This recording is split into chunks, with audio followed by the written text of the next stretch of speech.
this morning I was walking out to my car so I can go to work, and in my lawn there was an entire bowl of Froot Loops just sitting there. Oh my God. It had a bowl, milk, loops, middle spoon, and all. It wasn't from anyone in our family, and I don't have any friends that would, for some reason, do this nearby. I'm so confused. How did it get there? Was someone walking down the sidewalk eating an entire bowl of cereal? Why on the ground in my yard, of all places to leave it? Do I clean the bowl and spoon and leave them in my yard for the perpetrator to pick it back up?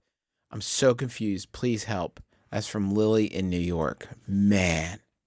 Wow. So many possibilities here. First one, viral marketing for, I don't know, man. Maybe they got lime ones again. They got lime. I mean, you're suggesting it's Froot Loops. It could be for,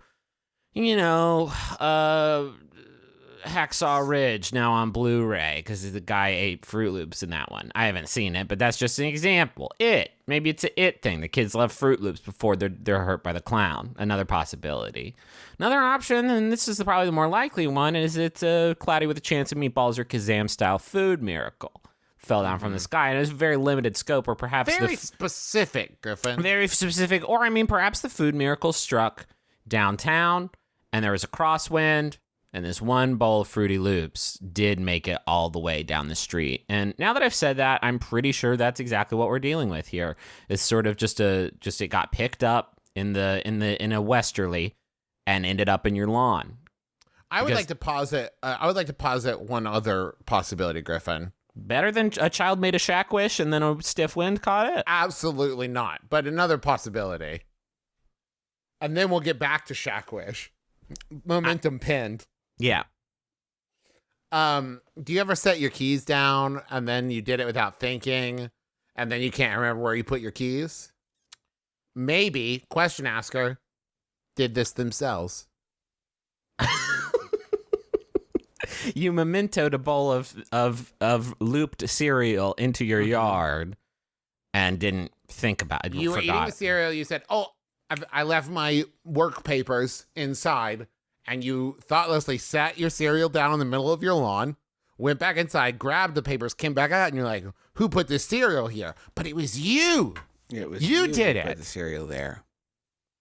You be tempted at all to eat this bad boy or what? This is a probably no-go. Probably not. This is probably a hard pass for me. If it touches the lawn, it's probably a no because I've got ants.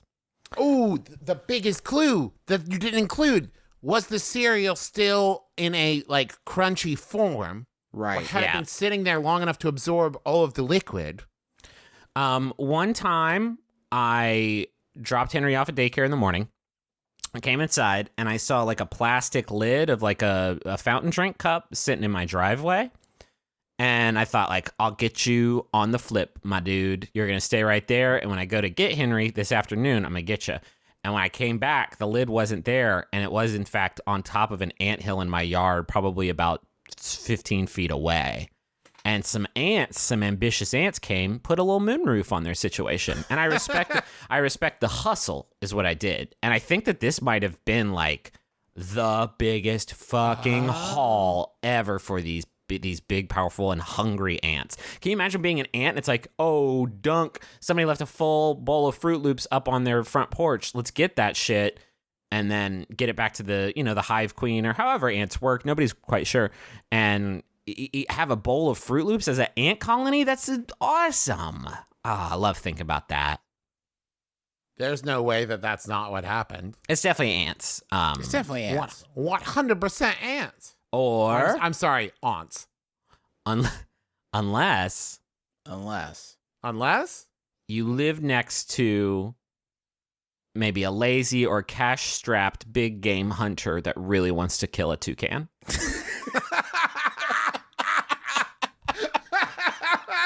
And that's an easy con, and it's kind of against the spirit of the hunt.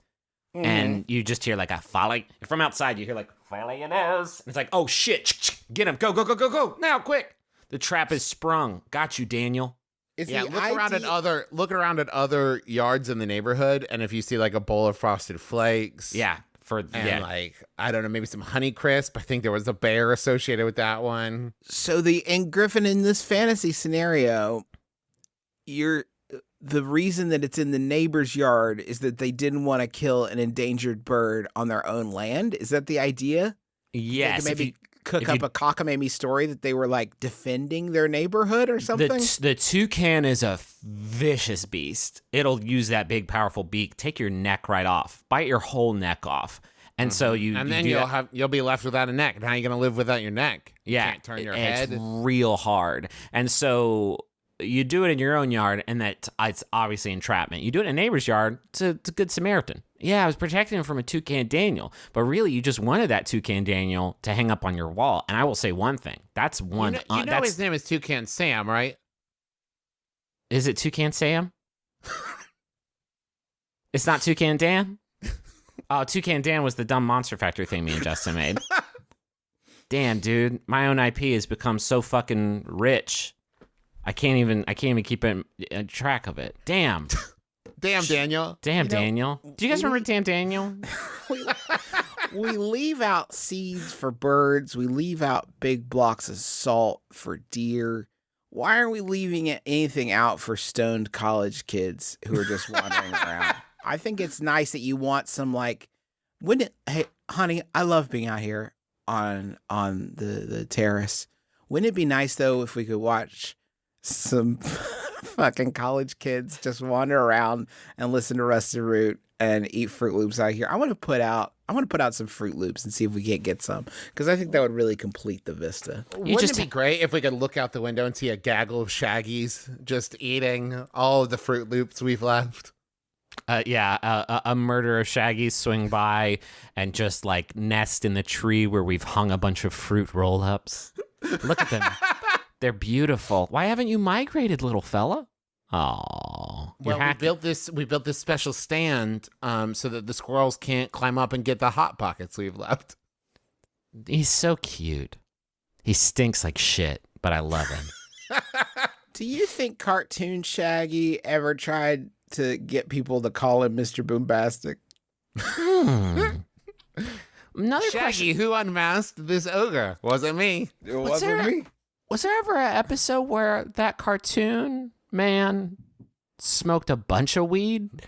Because it was always implied but never seen. But there was probably situations where he just, ripped one right up. The better question, I get what you're saying, Griffin. I think the obvious connotation is that anytime he is not directly in frame, Shaggy is smoking weed. I mean, that's like anytime you're not directly looking at him, he's smoking weed. The question for me becomes, do you think Shaggy has taught Scooby-Doo to smoke weed? Because that would be my bigger question, is like, they're so close. They're such friends. Shaggy would want him to share in his conj. Maybe he gets Scooby-Doo to smoke weed with him is my question. That sounds like animal cruelty. It's not responsible. It's irresponsible. It should be noted also that Scooby-Doo has glaucoma. Oh, okay.